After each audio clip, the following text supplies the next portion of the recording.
굿TV 시청자 여러분들 반갑습니다. 새창조교회 천세종 목사입니다. 훈민복음, 세상을 깨우는 말씀에 오신 것을 환영합니다. 오늘도 귀한 분들 세 분 오셨습니다. 네, 안녕하세요. 반갑습니다. 네. 지난 시간에는 예수님께서 오신 이유에 대해서 살펴보았습니다. 우리와 함께하기 위함이시고 우리의 눈물을 닦아주기 위함이시다. 는 것을 배웠습니다.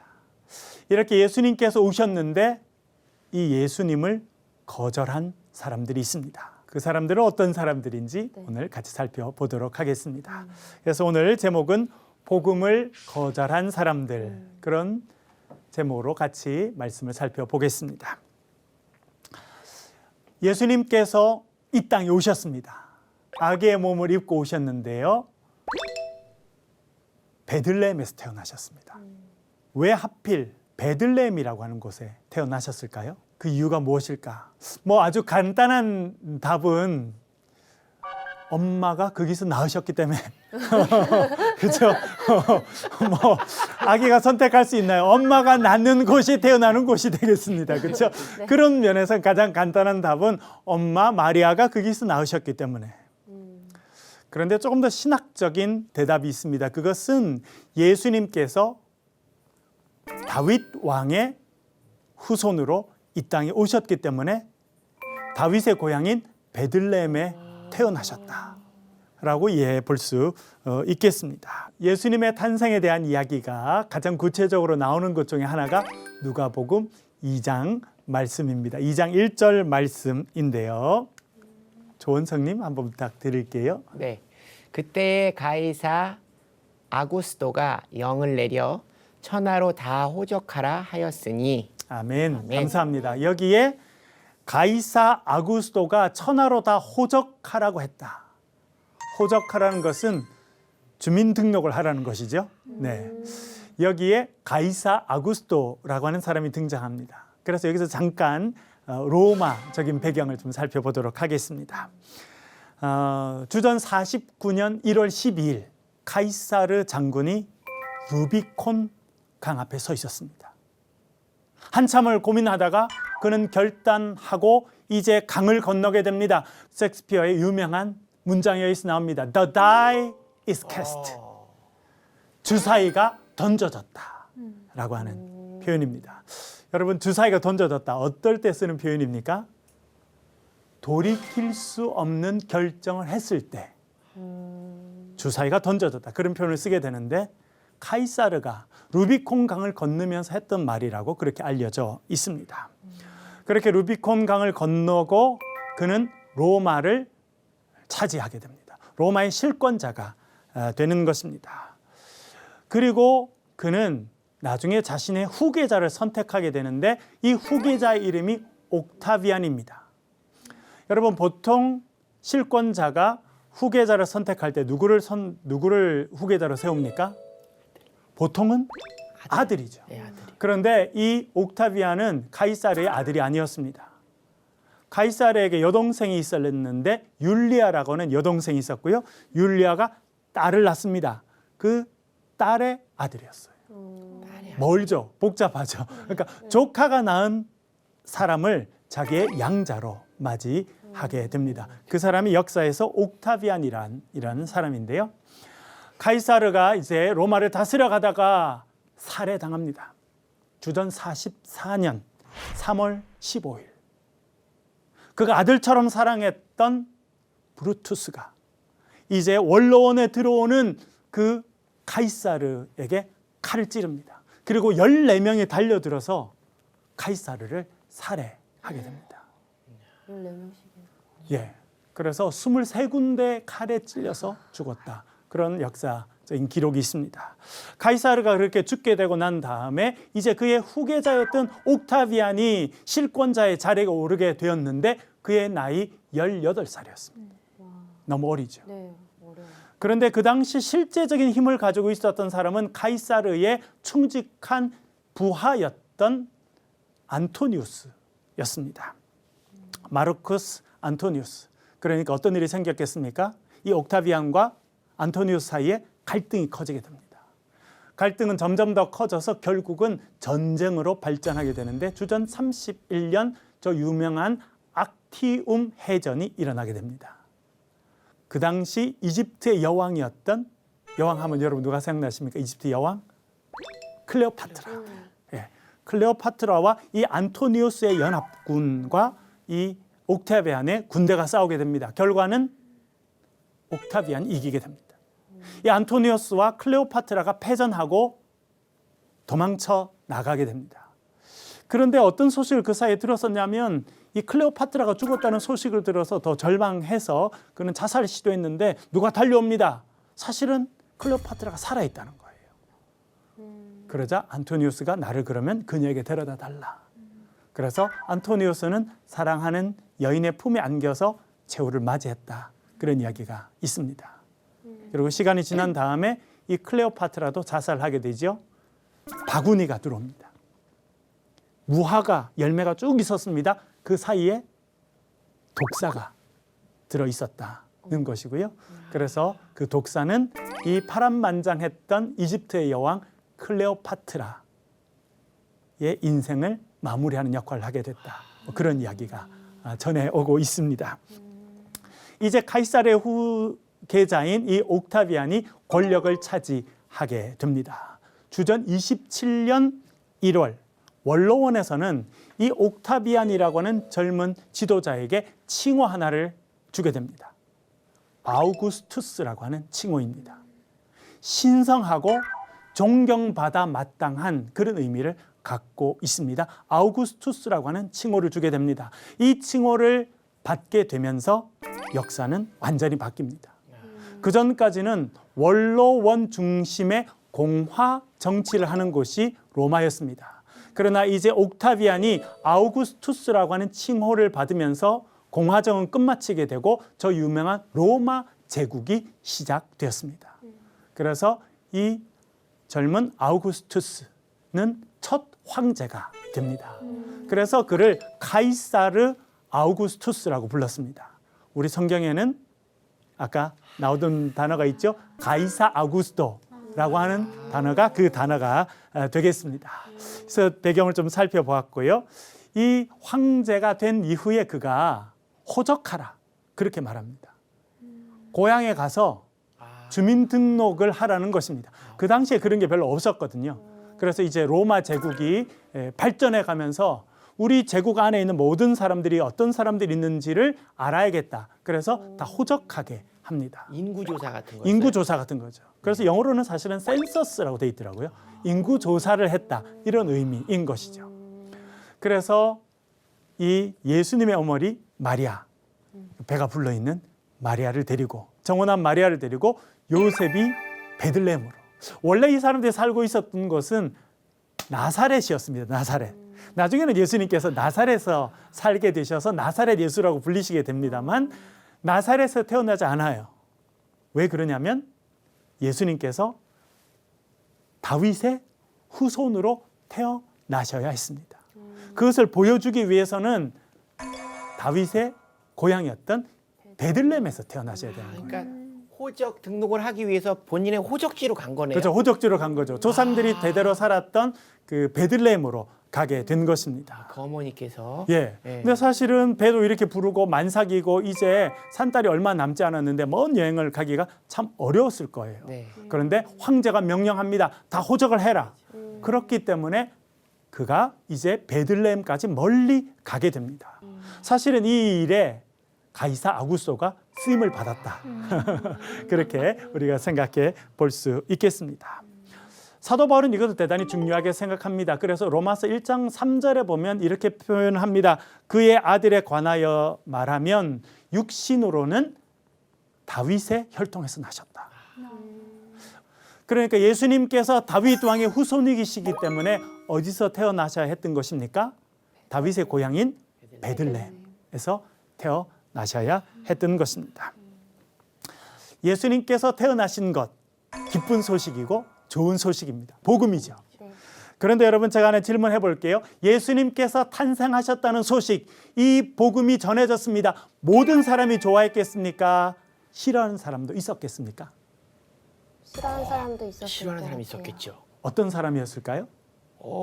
예수님이 태어나심으로 본인의 권력을 빼앗길 수 그렇죠. 있다라는 딱 정확하게 말씀하셨습니다. 그 부분을 우리가 조금 더 구체적으로 네. 살펴보도록 그렇게 하겠습니다. 처음에 우리가 살펴보았던 훈민정음 이야기로 돌아가 보겠습니다. 네.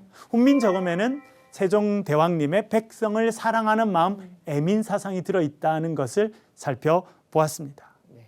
그래서 어리석은 백성이 글자를 몰라서 안타까워하고 억울한 일을 당하니 쉽게 익혀서 날마다 쓸 수 있도록 내가 이것을 만들었다 그랬습니다. 누구든지 한나절만 공부하면 글자를 읽을 수 있고 쓸 수 있는 이 놀라운 선물을 세종대왕님이 백성들에게 준 겁니다. 그 자체가 좋은 소식이죠. 네. 그런데 모든 사람들이 기뻐했을까요? 안 좋아했죠. 선비들이. 선비들. 네, 정확히 알고 계시네요. 선비들. 그 세종대왕의 실록을 보면 세종대왕님이 혼자 연구해서 훈민정음을 만듭니다. 그것을 알려준 날이 1443년 12월 30일입니다. 그런데 2달이 안 돼서 1444년 2월 20일 날 집현전의 부제학이었던 최만리라고 하는 사람이 상소를 올립니다. 왕에게 글을 올립니다. 그 내용이 이렇게 되어 있습니다. 제가 한번 읽어볼게요.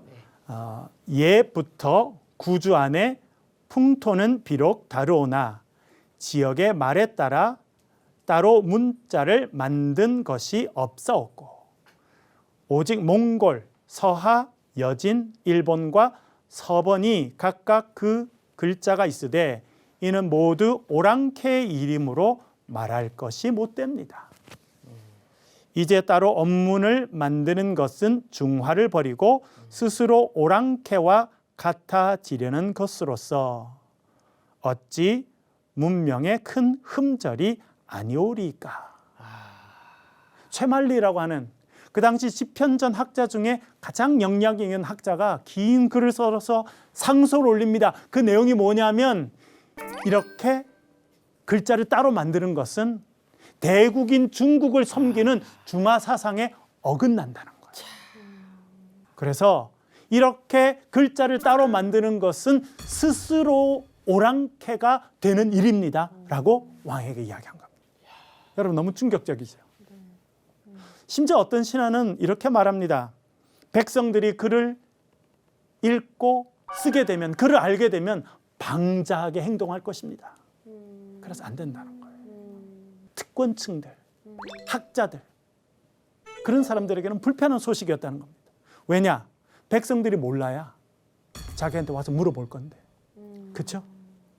그래야 자기의 힘이 유지되고 권력이 유지될 것인데 그것이 위협받을 수 있다고 생각했던 사람들은 반대하였습니다.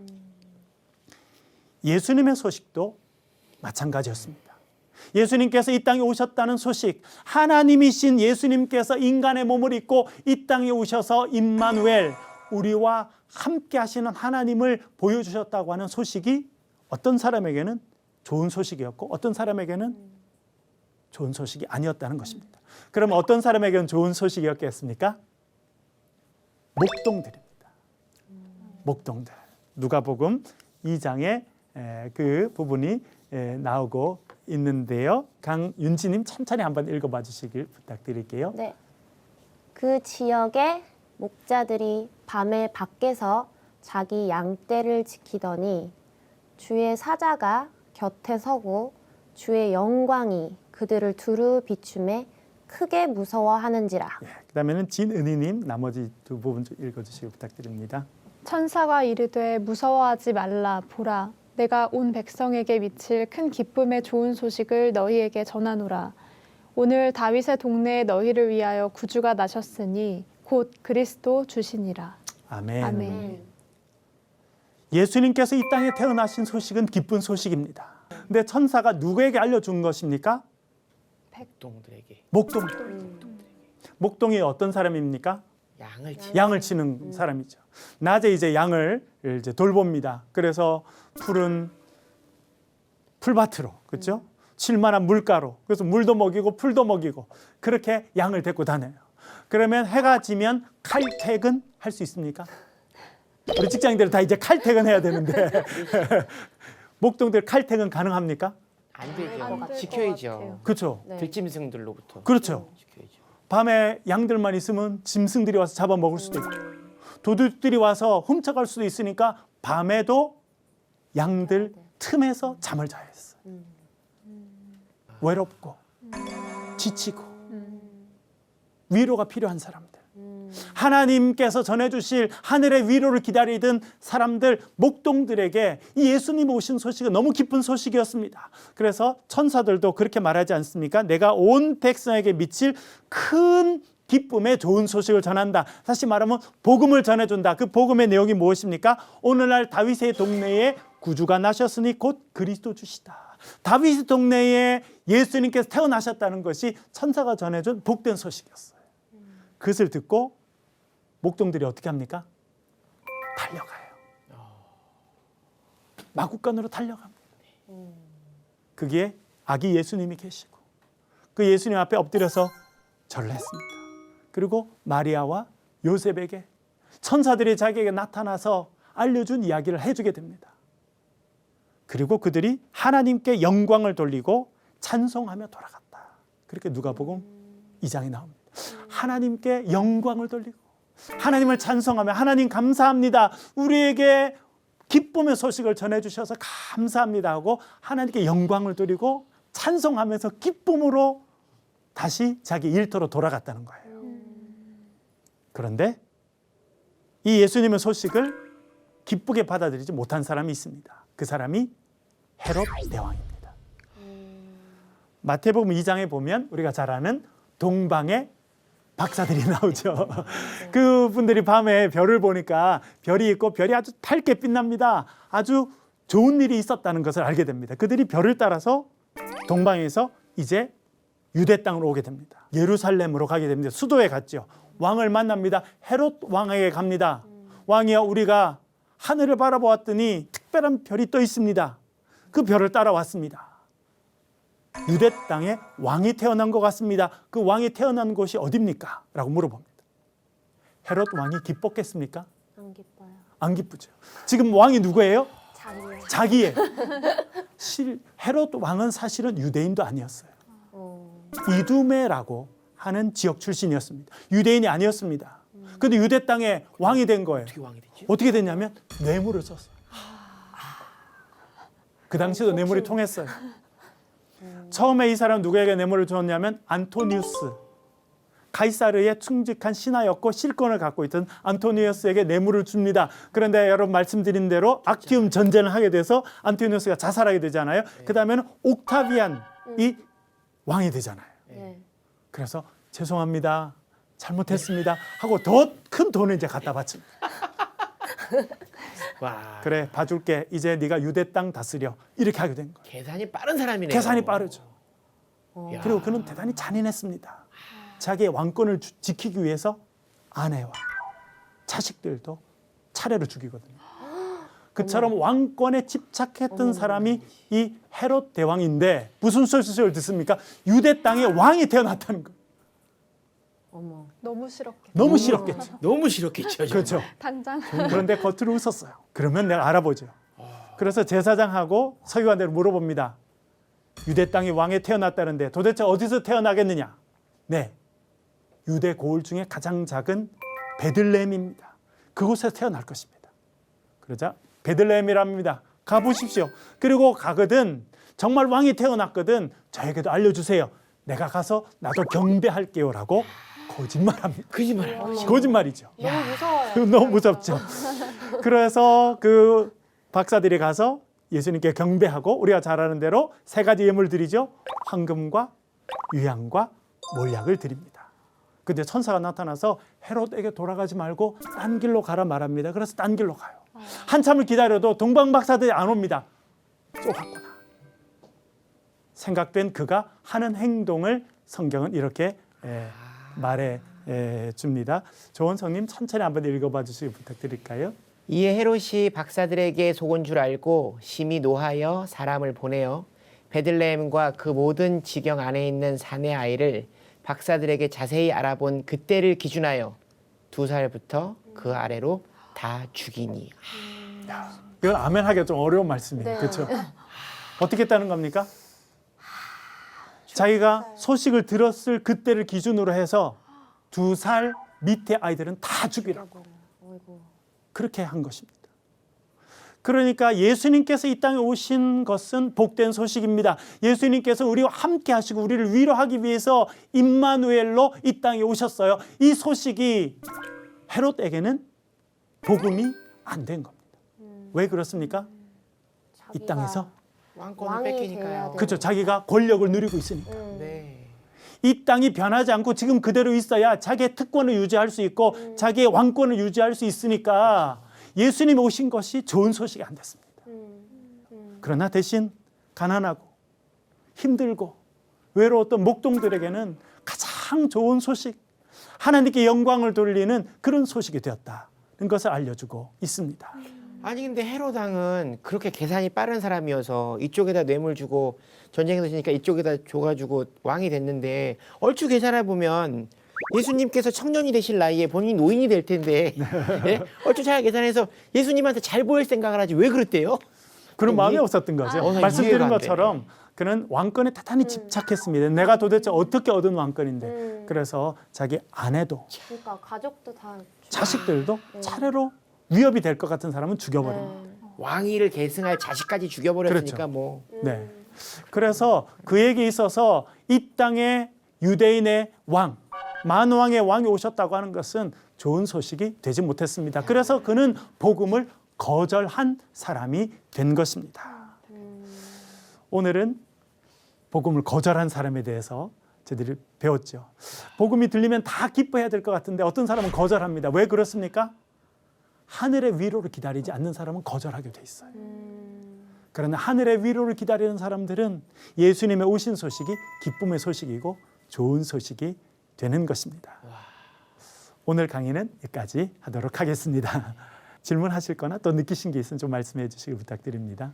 저는 개인적으로 세상을 깨우는 말씀 훈민복음이라는 우리 프로그램의 이 제목이 너무 귀하게 느껴져요.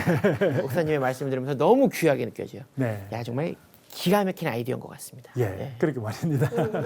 오늘은 예수님께 전해주신 복음을 거절한 사람들에 대해서 배워보았습니다. 그리고 다음 시간에는 이들이 복음을 거절한 이유가 무엇인가 그에 대해서 살펴보도록 하겠습니다. 오늘 같이 해주셔서 감사합니다. 감사합니다. 감사합니다.